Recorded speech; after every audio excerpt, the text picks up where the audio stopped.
ఏపీలో వైసీపీ మీద ఎలాంటి వ్యతిరేకత లేదని గుంటూరు జిల్లా మంగళగిరి ఎమ్మెల్యే ఆళ్ల రామకృష్ణారెడ్డి అన్నారు. ఈ అసత్య ప్రచారం అంతా మీడియా సృష్టి అని చెప్పారు. ఎవరు ఎన్ని మాట్లాడినా తాను రానున్న ఎన్నికల్లో పోటీ చేయడం లేదని స్పష్టం చేశారు. మంగళగిరి నియోజకవర్గంలో బీసీ అభ్యర్థిని నిలబడతామని తెలిపారు. అభ్యర్థిని ఖచ్చితంగా గెలిపించి తీరుతామని వెల్లడించారు.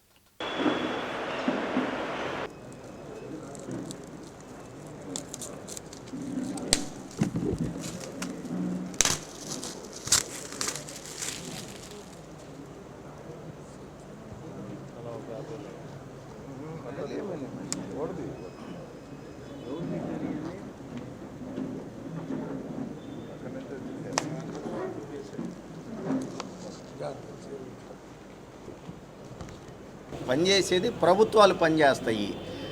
ఇంతకు ముందు ఉన్నటువంటి ప్రభుత్వాలు వేరు, ఇప్పుడున్నటువంటి ప్రభుత్వం రాబోయే ప్రభుత్వం.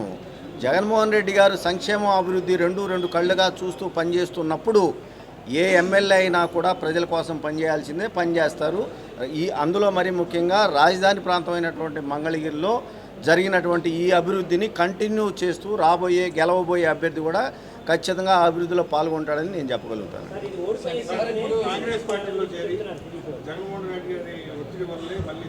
ఏమన్నా అవన్నీ ఇంతకుముందే చెప్పానండి. ఒత్తిళ్ళనే ఎందుకుంటాయండి? ఒత్తిళ్ళు కానీ కాదు.